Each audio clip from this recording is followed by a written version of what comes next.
C'est parti. La présentation, dans un premier temps, je vais parler de l'effet de contexte dans l'enseignement de la littératie émergente. Dans un second temps, je vais revenir sur la méthodologie et je ferai un petit focus sur le projet Lunumen, dont sont issues les données que je vais présenter aujourd'hui.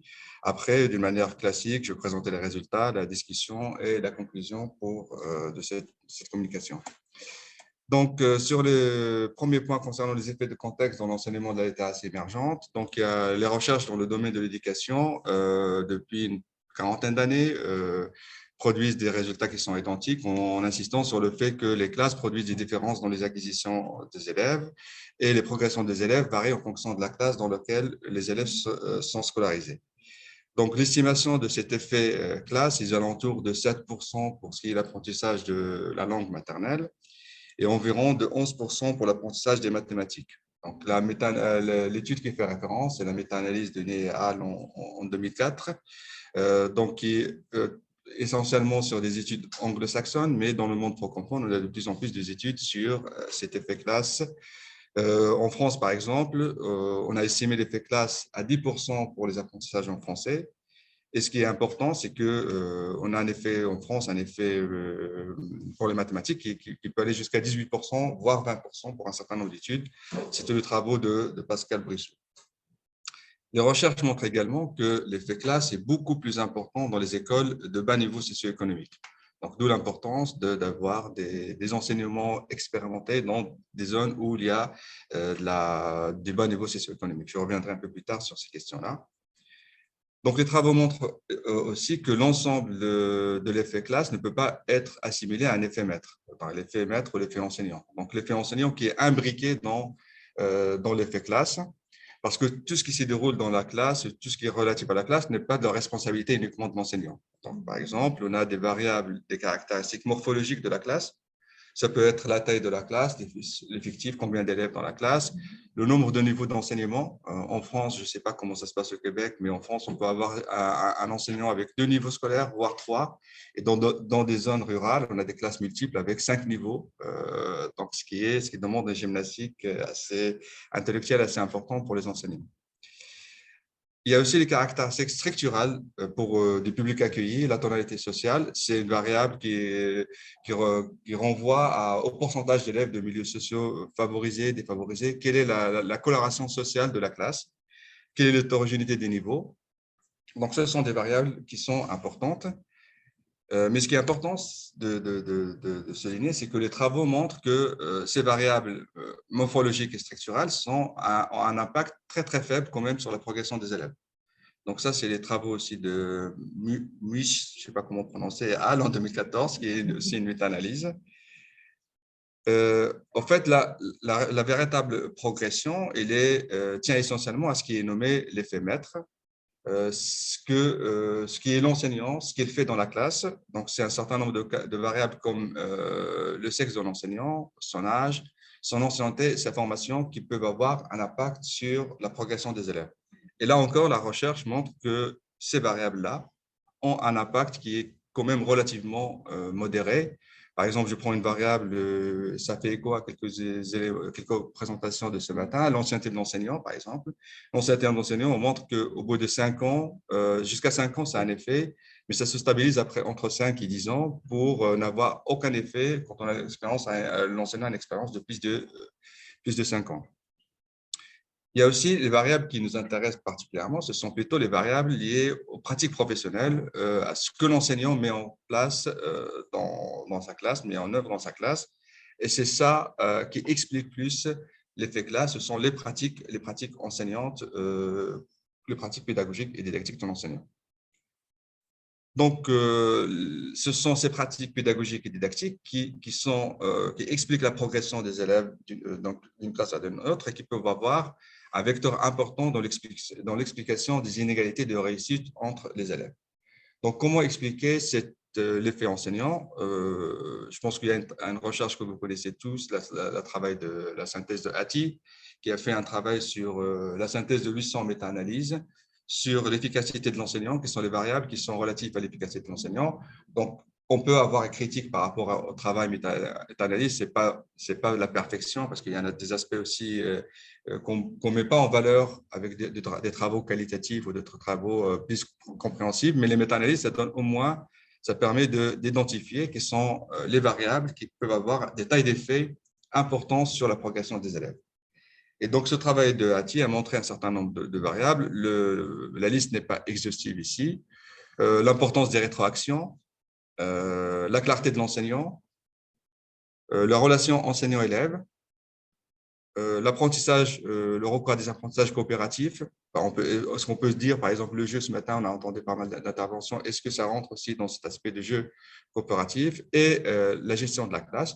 Ce sont des variables qui peuvent expliquer l'efficacité des enseignants.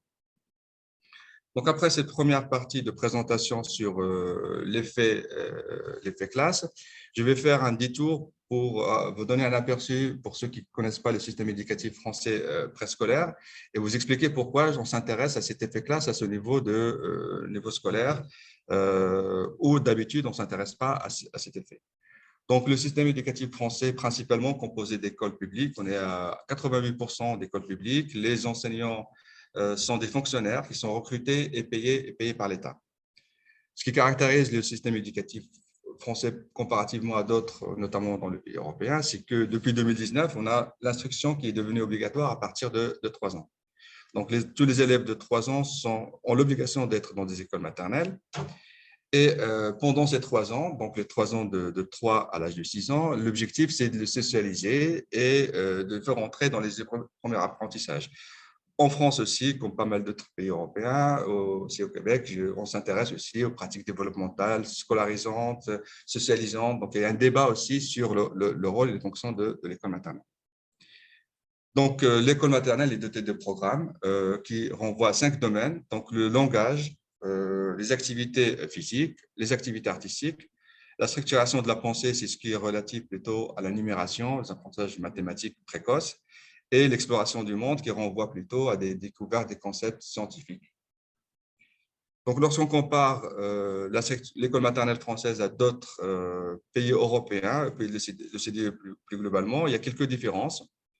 Par exemple, la formation des enseignants de l'école maternelle comme de l'élémentaire est un niveau master. Il me semble que c'est l'équivalent, c'est la maîtrise au Québec. C'est 5 ans de plus qu'un diplôme de l'enseignement secondaire.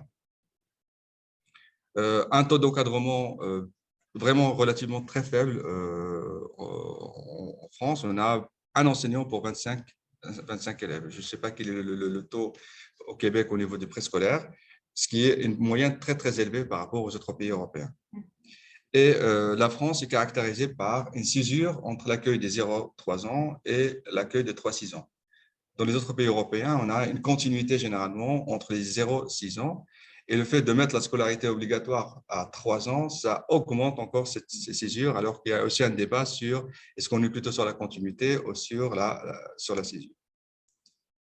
Donc, voilà, j'ai présenté cette présentation rapide du système éducatif pour montrer que s'il y a un système éducatif dans lequel on peut s'intéresser à l'effet classe, c'est l'école maternelle française, parce qu'il y a une primarisation qui est beaucoup plus importante que par ailleurs. Et qui pose d'ailleurs débat pour un certain nombre de chercheurs et de décideurs. Je ne vais pas m'attarder sur la notion de littératie émergente parce que dans cette matinée, je pense que tout le monde dans la salle et dans l'auditoire connaît la notion de littératie émergente, l'émergence de l'écrit, etc. Juste le cadre théorique sur lequel on s'est basé, c'est plutôt celui de Linehan et Shanahan sur le fait qu'on considère qu'une dimension est une dimension de littératie émergente à partir du moment où il apparaît avant l'apprentissage formel de la lecture et l'écriture, et surtout quand elle est prédictive et en corrélation avec les compétences formelles de l'apprentissage de la lecture et de l'écriture. Donc, on se basait sur ce modèle avec 3 ou 4 dimensions, ça dépend à quel niveau on se situe, en s'intéressant à la connaissance des lettres, la conscience phonologique, le vocabulaire et la compréhension. Vous allez comprendre pourquoi je présente ce modèle, parce que la conception des épreuves qu'on a mis en place renvoie à ce modèle avec les 4 dimensions ou les 3 dimensions avec un modèle vraiment hiérarchique. Donc, voilà rapidement sur le cadre théorique. Les objectifs de l'étude, c'est comme je l'ai évoqué tout à l'heure, donc dans le cadre français, on a pas mal d'études qui ont porté sur l'effet classe au niveau de l'école école élémentaire, mais peu d'études sur l'école maternelle. À ma connaissance, j'ai fait une recherche au niveau international. Il y a peu de travaux, mais ma recherche n'est pas complètement exhaustive. Je ne peux pas affirmer avec certitude qu'il n'y a pas de travaux, mais dans le contexte français, je sais très bien qu'il n'y a pas aucun travail sur l'effet classe à ce niveau-là. Donc, le premier objectif, c'est d'étudier l'ampleur de cet effet classe dans les différents domaines de la littératie émergente. Donc, il s'agit d'examiner finement est-ce que le contexte de la classe peut agir sur la connaissance de l'être, sur la conscience phonologique, sur la compréhension, est-ce que de manière égale ou de manière différentielle. Le deuxième objectif, c'est de savoir quelles sont les caractéristiques de la classe, les nouveaux moyens, l'hétérogénéité de l'enseignant qui ont un impact sur les différents domaines de littératie émergente. Donc, pour cela, je vais vous présenter le projet dont sont issues ces données, le projet Linumen, acronyme de littératie et numératie émergente par le numérique. C'est un projet qui a commencé en 2017 qui va se terminer en 2020. C'est dans un cadre au niveau national, en France, on a essayé d'introduire le numérique dans les écoles, mais numérique d'une manière un petit peu pédagogique, avec une réflexion pédagogique, en intégrant les enseignants à cette réflexion, etc. Donc, le projet Linumen avait comme objectif la co-conception d'un dispositif numérique sous la forme de 2 applications sur tablette. La première permet de tester les compétences des élèves en littératie émergente et en numératie émergente, et la seconde permet de développer ces compétences à travers des activités diverses dans le contexte de la classe. Ce qui caractérise notre projet, c'est le fait qu'on a, dès le départ, on a pensé à la notion, au concept de la co-conception entre les chercheurs et des acteurs éducatifs. Donc, on était des enseignants-chercheurs, des doctorants, qu'on travaillait avec des acteurs éducatifs, c'est-à-dire des enseignants de la maternelle, des conseillers pédagogiques. Ce n'est pas la même fonction que chez vous, conseillers pédagogiques. Ce sont des enseignants qui sont chez nous au service des enseignants pour les accompagner à mettre en place des projets, à les conseiller, mais qui sont déchargés de place. Ils sont beaucoup plus nombreux que ce que vous avez comme conseiller pédagogique ici. Et on a aussi des inspecteurs, eux qui ont le rôle d'inspecter plutôt les enseignants et de savoir s'ils exercent bien le programme, etc. Et l'idée de principe de co-conception, c'est de proposer des outils qui sont acceptables, utiles et utilisables dans le contexte de la classe. Parce qu'on s'est rendu compte que les chercheurs des fois peuvent proposer des applications, des outils qui ne sont pas adaptés au contexte de la classe. Donc, le fait de travailler avec des enseignants qui connaissent la classe, qui peuvent conseiller les chercheurs, donc ça permet une complémentarité de profil et de proposer des activités, des outils qui sont acceptables et utilisable dans le contexte de la classe. Donc, le travail, au bout d'une année, une année et demie de travail, ça a permis la création d'une application qui s'appelle Appli-nous, Apprendre avec l'INO en maternelle. Cette application est composée de 10 activités de littératie émergente et 10 activités de numératie émergente. Pour l'activité de littératie émergente, ça renvoie des connaissances de l'être, conscience phonologique, vocabulaire, compréhension, et toutes les activités sont programmées sur 5 périodes. Du début de la moyenne section jusqu'à la fin de la grande section, c'est maternelle, équivalent maternelle 4 ans jusqu'à fin de maternelle 5 ans. J'ai prévu une petite vidéo, c'est une activité de numératie.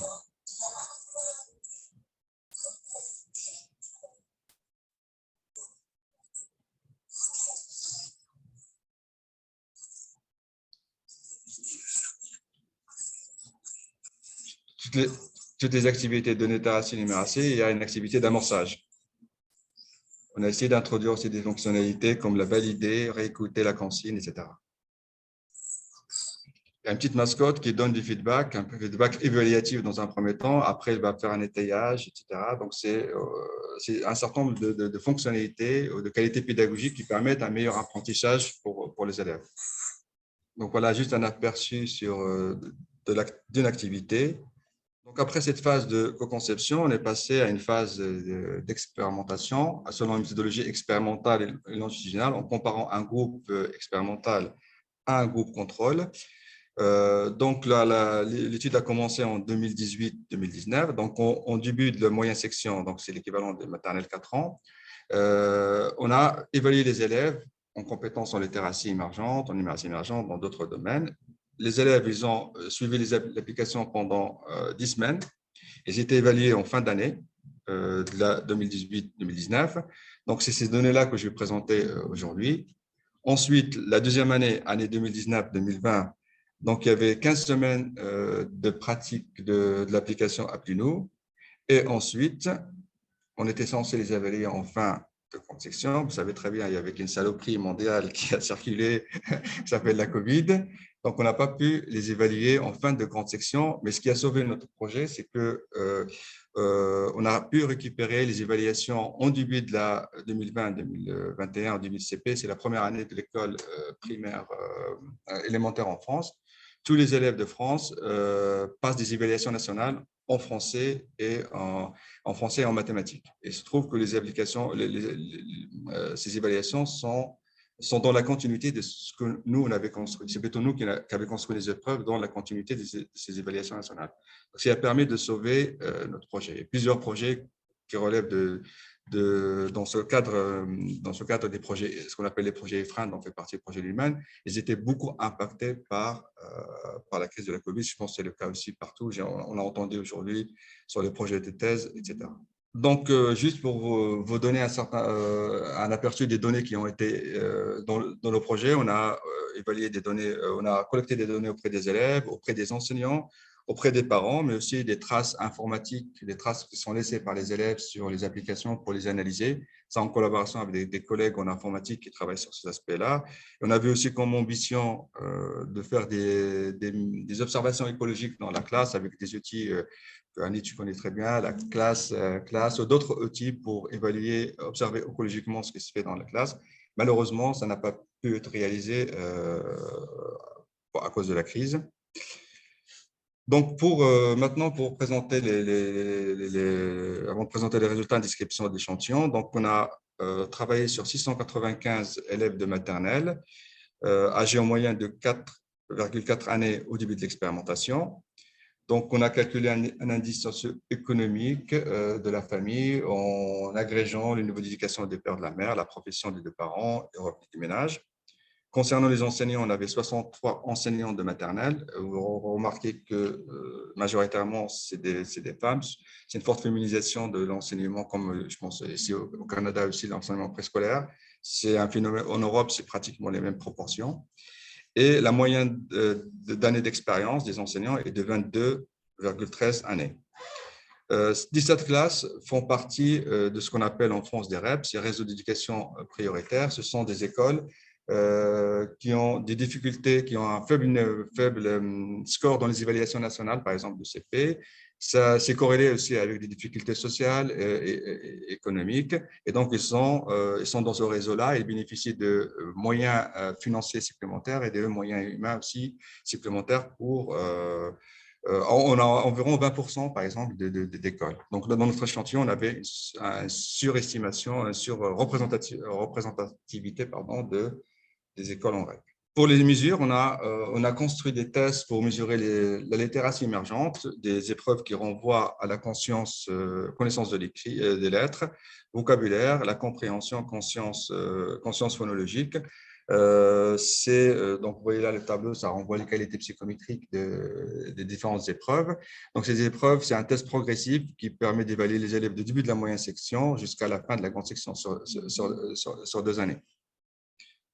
Donc, on a permis aussi de faire des analyses factorielles qui permettent de distinguer vraiment les 4 dimensions, la connaissance de l'être, le vocabulaire, la conscience phonologique, la compréhension, qui renvoient à un facteur de second ordre qui est la littératie émergente.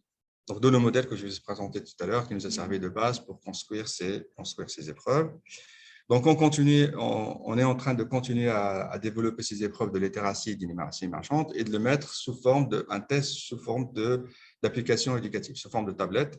Parce que pour les élèves entre 4 et 6 ans, c'est un support qui est très intéressant. Il y a beaucoup d'avantages d'utiliser ce support-là pour les évaluer. Donc, juste pour donner un exemple de manière, donc l'expérimentateur il est toujours présent avec l'élève. Donc, c'est pas en autonomie, c'est toujours présent. Donc, il peut valider automatiquement par exemple par le toucher. Et c'est une épreuve de conscience phonologique. Il faut trouver le mot qui ne rime pas avec les autres. Donc, roue, c'est chaud, roue, drap. Donc, l'enfant peut cliquer directement. Il peut faire des activités comme glisser, déposer, qui sont des activités faciles à faire pour les enfants de cet âge-là. Elle peut aussi cliquer puis valider par un bouton de validation, ou bien il peut donner par exemple la réponse oralement, mais dans ce cas-là, c'est l'expérimentateur qui peut valider. Par exemple, c'est une expression de suppression de syllabes. Dans le mot mouton, si on supprime la dernière syllabe, qu'est-ce qui reste? Donc là, il doit appuyer sur le rond ou le triangle. C'est l'expérimentateur qui le fait à la place de l'élève. Donc, ça a beaucoup d'avantages de passer du format papier crayon d'évaluation à un format numérique. Donc, voilà, rapidement, j'ai présenté le projet dont sont issus les résultats. Maintenant, je vais présenter les résultats proprement dits par rapport à l'effet classe. Donc, on a utilisé des modèles de régression multiniveau pour les personnes qui ne sont pas habituées à ce type de modèle. Donc, je vais essayer d'expliquer la logique de ces modèles-là. Donc, dans ces modèles-là, par exemple, ici, on essaie d'expliquer le score de littératie émergente en fin d'année, donc en fin de moyenne section. Donc, la première étape, c'est ce qu'on appelle un modèle vide. Donc, le modèle vide dans lequel on n'introduit aucune variable explicative. Et ce modèle permet de décomposer la variance en variance intraclasse et en variance interclasse. Donc, on a les 100% de la variance du score en fin d'année décomposée. On voit ici que 71% ici est variable intraclasse. Qu'est-ce que ça veut dire? Ça veut dire que la variation du score des élèves en fin d'année est due au fait que les élèves sont de sexe différent, d'âge différent, de statut socio-économique, de niveau de départ différent. Donc, ce qui est important. Ce qui nous intéresse aussi, nous, c'est la variance interclasse. Entre les classes, on a 29% de la variance qui est due au fait d'être dans une classe et pas dans une autre. Donc, ça, c'est la première étape. La deuxième étape, ça consiste à faire introduire dans le modèle des variables, ce qu'on appelle des variables de niveau 1. Les variables de niveau 1, c'est tout ce qui est relatif à l'élève. Par exemple, on a introduit son sexe, son âge, son statut socio-économique, ses capacités cognitives, ses performances en T1. Pourquoi ce sont des variables de niveau 1? Donc, j'ai présenté tout à l'heure que l'échantillon il est de 695 pour les élèves. Mais par contre, quand on va passer au niveau 2, on est sur un échantillon de n égale 63 classes. Ce sont les variables de niveau 2. Donc, ça, c'est les modèles hiérarchiques qui sont des modèles emboîtés. On a les élèves qui sont niveau 1, qui sont emboîtés dans des niveaux 2, qui sont plutôt les classes. On peut aller jusqu'au niveau 3, qui sont les écoles. On passe à 30, etc. Dans les comparaisons internationales, c'est ce qu'on fait généralement, c'est des modèles multiniveaux avec plusieurs strates. Donc là, lorsqu'on introduit ces modèles, on constate que, par exemple, il y a ce qui explique les performances en fin d'année, ce sont les performances en début d'année. Ça a un impact important. Ça, c'est un résultat classique. Donc, on a un bêta de 0,77. Donc, plus on est performant au début de l'année, plus on le reste en progresse en fin d'année. On a aussi les variables, le statut socio-économique, un coefficient bêta qui est relativement faible, mais quand même significatif. C'est-à-dire que plus on est de milieu social favorisé, plus on progresse en fin d'année. Ce qui nous intéresse ici, c'est la diminution de la variance intraclasse et la variance intraclasse. On constate que l'introduction de ces variables permet de faire diminuer la variance intraclasse, mais ce qui nous intéresse aussi, c'est la variance interclasse. On constate qu'on passe de 29 à 7%.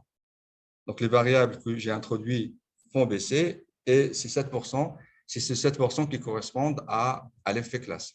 Donc, notre effet des classes ici, il est de 7%. Donc, 7% de la progression des élèves peut être expliqué par l'effet classe. La troisième étape, c'est qu'on introduit cette fois les variables de niveau 2. Les variables de niveau 2, c'est le type d'école. Est-ce qu'on est en REP ou pas en REP?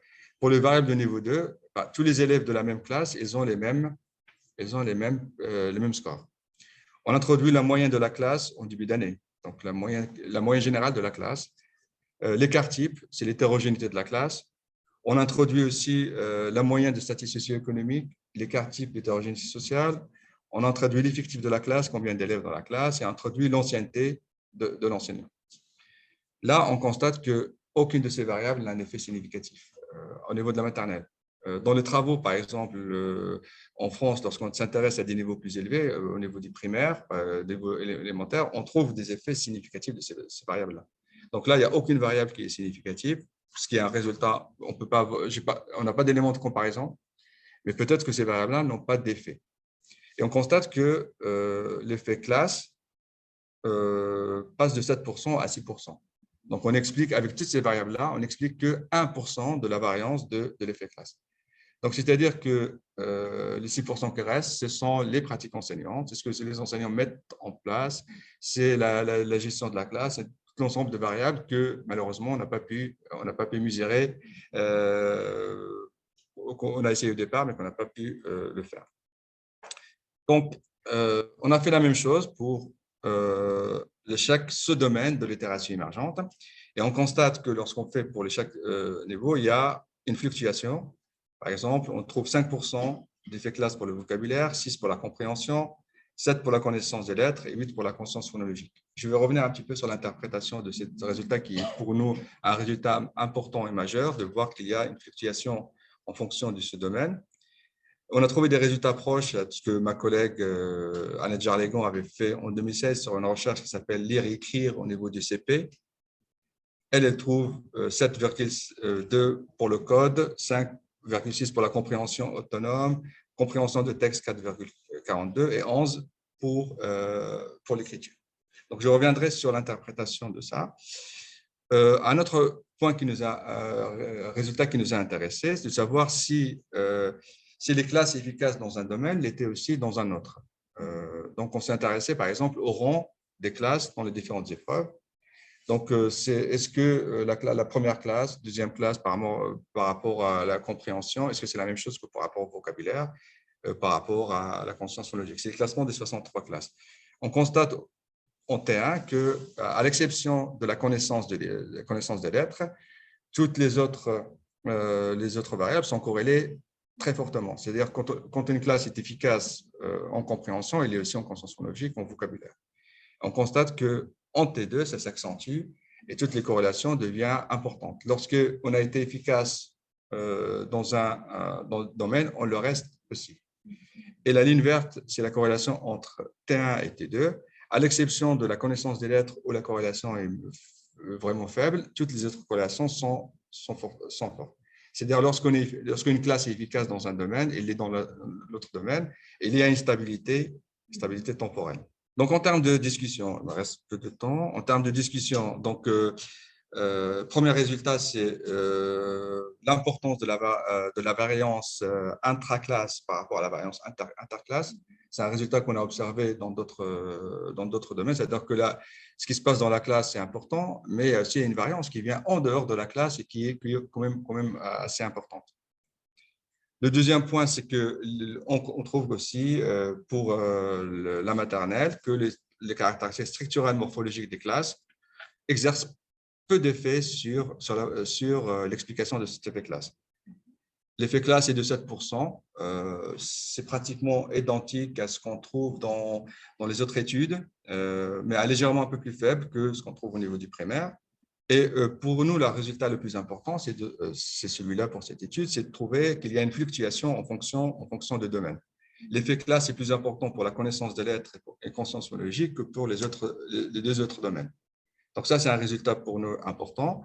Deux éléments d'explication. Le premier, c'est le fait que le vocabulaire et la compréhension dépendent du bagage linguistique et culturel des enfants, sont beaucoup plus dépendants des pratiques éducatives familiales, de contexte familial, ce qui explique qu'on a un effet classe qui est moins important, alors que pour la connaissance des lettres, la conscience phonologique, c'est beaucoup plus dépendant de l'enseignant, l'enseignement scolaire est plus sensible au contexte de la classe.